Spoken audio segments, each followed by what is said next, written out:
सभी बांग्लादेशी मुसलमानों को हम आसाम से बाहर भगाएंगे ही, और भगाने का हमारा रास्ता है 1951 की मतदाता सूची में जो मुसलमान थे उनसे आज के जो मुसलमान कहते हैं हम भारतीय हैं, उनका डीएनए टेस्ट किया जाए।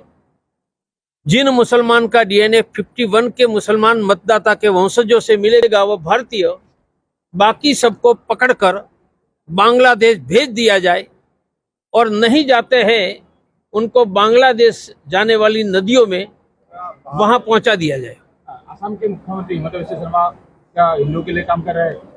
अच्छा काम कर रहे हैं, पर अच्छा काम करने का सर्टिफिकेट तभी दूंगा जब जनसंख्या नियंत्रण का कानून बनेगा और डीएनए टेस्ट से बांग्लादेशी मुस्लिम घुसपैठियों को भगाएंगे, तब मैं फाइनल सर्टिफिकेट हिंदुओं की ओर से इश्यू करूंगा। हिंदू खतरे में है वह सच है, क्योंकि हिंदुओं की जनसंख्या घटने लगी है, मुसलमानों की जनसंख्या बढ़ रही है, और भारत दुनिया का सबसे बड़ा जनसंख्या का देश बना यह मुस्लिम जनसंख्या के कारण ही बना है।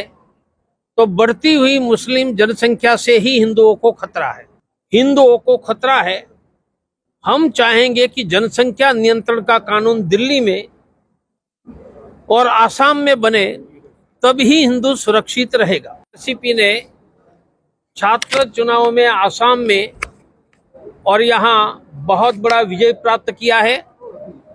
जीतने वाले सभी छात्रों का मैंने अभिनंदन किया है।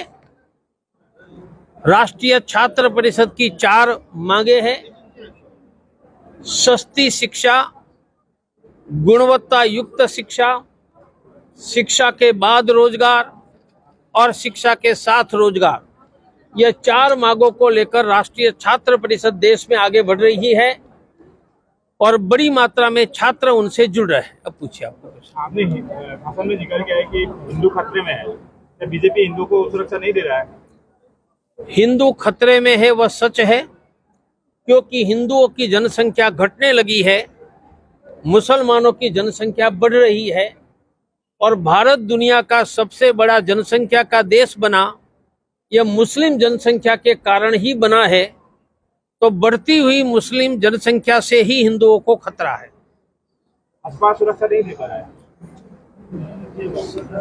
बढ़ती हुई मुस्लिम जनसंख्या से ही हिंदुओं को खतरा है। हम चाहेंगे कि जनसंख्या नियंत्रण का कानून दिल्ली में और आसाम में बने, तभी हिंदू सुरक्षित रहेगा। यह प्रश्न का उत्तर मोदी जी से पूछो ना, उन्होंने कहा था ना, तो फिर से आएंगे तो उनको पूछो।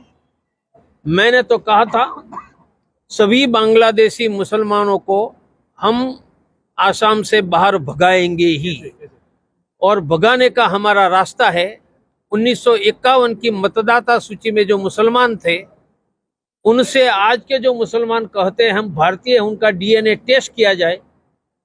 जिन मुसलमान का डीएनए 51 के मुसलमान मतदाता के वंशजों से मिलेगा वो भारतीय, बाकी सबको पकड़कर बांग्लादेश भेज दिया जाए, और नहीं जाते हैं उनको बांग्लादेश जाने वाली नदियों में वहां पहुंचा दिया जाए। असम के मुख्यमंत्री हिमंता बिस्वा शर्मा क्या हिंदुओं के लिए काम कर रहे हैं? अच्छा काम कर रहे हैं, पर अच्छा काम करने का सर्टिफिकेट तभी दूंगा जब जनसंख्या नियंत्रण का कानून बनेगा और डीएनए टेस्ट से बांग्लादेशी मुस्लिम घुसपैठियों को भगाएंगे, तब मैं फाइनल सर्टिफिकेट हिंदुओं की ओर से इश्यू करूंगा।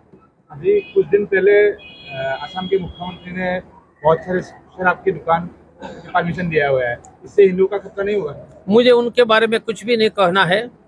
मैं तो हिंदुओं की सुरक्षा की बात ही करता हूँ। शराब का ठेका किसको देना, क्या देना, वह सरकार तय करेगी। तो मुसलमान लोग पीते नहीं है ना, हिंदू की जुबानी पीते। क्या करना वह सरकार को तय, उसके बारे में मुझे कुछ नहीं बोलना है। हिंदुओं की सुरक्षा के लिए हिंदू सक्षम है। बीजेपी सक्षम है। हिंदुओं के बलबूते पर पॉलिटिकल पार्टी जीतती है, इसलिए महत्व का हिंदू है, पॉलिटिकल पार्टी नहीं है। तो सक्षम कौन है? हिंदू ही है। सर, अभी हिंदू संकट में है क्या? हिंदू खतरे में है। यही चलता रहा तो 50 साल के बाद एक भी हिंदू का घर आसाम में नहीं बचेगा। खतरे में है ही। मैं जगाने आया हूं और मिलकर हम बचाएंगे।